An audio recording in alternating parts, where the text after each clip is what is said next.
So the global economic financial crisis has reignited public interest in something that's actually one of the oldest questions in economics, dating back to at least before Adam Smith. And that is, why is it that countries with seemingly similar economies and institutions can display radically different savings behavior? Now, many brilliant economists have spent their entire lives working on this question, and as a field, we've made a tremendous amount of headway, and we understand a lot about this. What I'm here to talk with you about today is an intriguing new hypothesis and some surprisingly powerful new findings that I've been working on about the link between the structure of the language you speak and how you find yourself with a propensity to save. Let me tell you a little bit about savings rates, a little bit about language, and then I'll draw that connection. Let's start by thinking about the member countries of the OECD, or the Organization of Economic Cooperation and Development. OECD countries, by and large, you should think about these as the richest, most industrialized countries in the world. And by joining the OECD, they were affirming a common commitment to democracy, open markets, and free trade. Despite all of these similarities, we see huge differences in savings behavior. So all the way over on the left of this graph, what you see is many OECD countries saving over a quarter of their GDP every year, and some OECD countries saving over a third of their GDPs per year. Holding down the right flank of the OECD, all the way on the other side, is Greece. And what you can see is that over the last 25 years, Greece has barely managed to save more than 10% of their GDP. It should be noted, of course, that the United States and the UK are the next in line.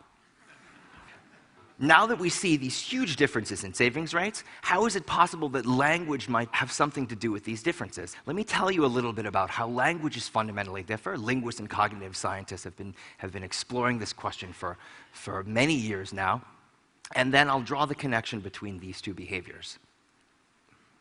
Many of you have probably already noticed that I'm Chinese. I grew up in the Midwest of the United States, and something I realized quite early on was that the Chinese language forced me to speak about, and in fact, more fundamentally than that, every so slightly forced me to think about family in very different ways. Now, how might that be? Let me give you an example. Suppose I were talking with you and I was introducing you to my uncle. Okay? You understood exactly what I just said in English. If we were speaking Mandarin Chinese with each other, though, I wouldn't have that luxury. All right? I wouldn't have been able to convey so little information. What my language would have forced me to do, instead of just telling you this is my uncle, is to tell you a tremendous amount of additional information. My language would force me to tell you whether or not this was an uncle on my mother's side or my father's side, whether this was an uncle by marriage or by birth, and if this man was my father's brother, whether he was older than or younger than my father. All of this information is obligatory. Chinese doesn't let me ignore it, and in fact, if I want to speak correctly, Chinese forces me to constantly think about it. Now, that fascinated me endlessly as a child, but what fascinates me even more today as an economist is that some of these same differences carry through to how languages speak about time. So for example, if I'm speaking in English, I have to speak grammatically differently if I'm talking about past rain, it rained yesterday, current rain, it is raining now, or future rain, it will rain tomorrow. Notice that English requires a lot more information with respect to the timing of events. Why? Because I have to consider that and I have to modify what I'm saying to say it will rain, or it's going to rain. It's simply not permissible in English to say it rained tomorrow. In contrast to that, that's almost exactly what you would say in Chinese. A Chinese speaker can basically say something that sounds very strange to an English speaker's ears. They can say, yesterday it rained, now it rained, tomorrow it rained. In some deep sense, Chinese doesn't divide up the time spectrum in the same way that English forces us to constantly do in order to speak correctly. Is this difference in languages only between very, very distantly related languages like English and Chinese? Actually, no. So many of you know in this room that English is a Germanic language. What you may not have realized is that English is actually an outlier. It is the only Germanic language that requires this. For example, most other Germanic language speakers feel completely comfortable talking about rain tomorrow by saying morgen regnet es. Quite literally to an English ear, it rained tomorrow. This led me to, as a behavioral economist, to an intriguing hypothesis. Could how you speak about time, could how your language forces you to think about time, affect your propensity to behave across time? You speak English, a futured language, and what that means is that every time you discuss the future or any kind of a future event, grammatically you're forced to cleave that from the present and treat it as if it's something viscerally different.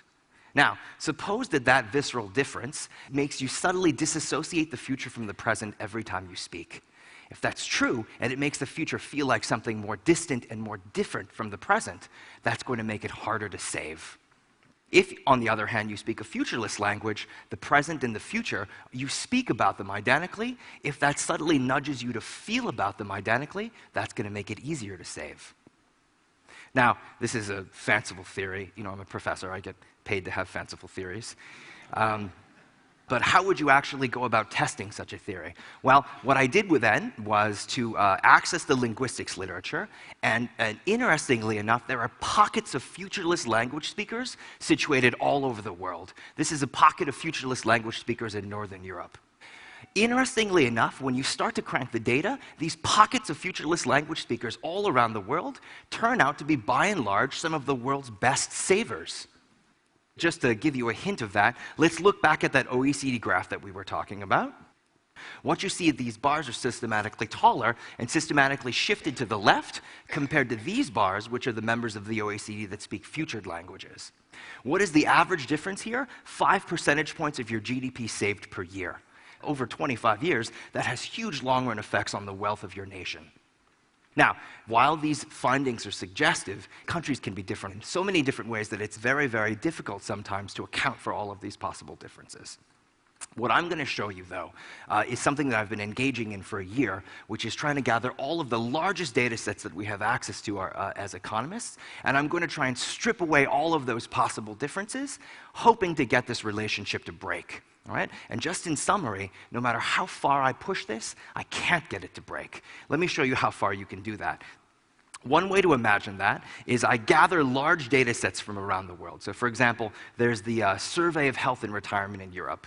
From this data set, you actually learn that retired European families are extremely patient with survey takers. So imagine that you're a retired household in Belgium, someone comes to your front door. Excuse me, would you mind if I peruse your stock portfolio? Do you happen to know how much your house is worth? Do you mind telling me? Would you happen to have a hallway that's more than 10 meters long? If you do, would you mind I timed how long it took you to walk down that hallway? Would you mind squeezing as hard as you can in your dominant hand this device so I can measure your grip strength? How about blowing into this tube so I can measure your lung capacity? Right? The survey takes over a day. Combine that, okay, with the demographic and health survey collected by USAID in developing countries in Africa, for example, which that survey actually can go so far as to directly measure the HIV status of families living in, for example, rural Nigeria.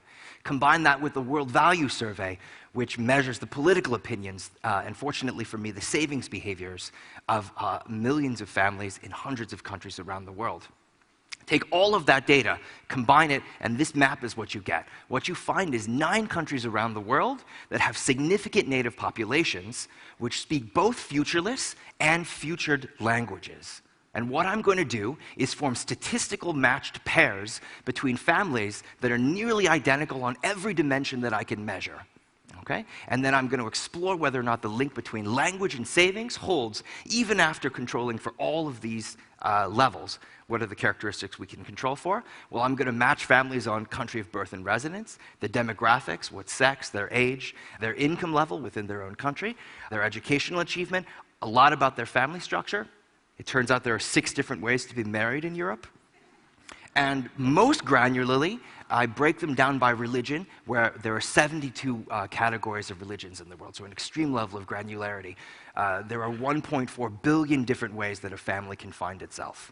Okay, now, effectively, everything I'm going to tell you from now on is only comparing these basically nearly identical families. It's getting as close as possible to the thought experiment of finding two families, both of whom live in Brussels, right, who are identical on every single one of these dimensions, but one of whom speaks Flemish and one of whom speaks French. Or two families that live in a rural district in Nigeria, one of whom speaks Hausa and one of whom speaks Igbo. Now, even after all of this granular level of control, do futureless language speakers seem to save more? Yes. Futureless language speakers, even after this level of control, are 30% more likely to report having saved in any given year. Does this have cumulative effects? Yes. By the time they retire, futureless language speakers, holding constant their income, are going to retire with 25% more in savings. Can we push this data even further? Yes. Because I just told you, we actually collect a lot of health data as economists. Now, how can we think about health behaviors to think about savings? Well, think about smoking, for example. Smoking is, in some deep sense, negative savings, right? If savings is current pain in exchange for future pleasure, smoking is just the opposite. It's current pleasure in exchange for future pain. What we should expect, then, is the opposite effect, and that's exactly what we find. Futureless language speakers are 20 to 24% less likely to be smoking at a given point in time compared to identical families, and they're going to be 13 to 70% less likely to be obese by the time they retire, and they're going to report being 21% more likely to have used a condom in their last sexual encounter. I could go on and on with the list of differences that you can find. It's almost impossible not to find a savings behavior for which this strong effect isn't present.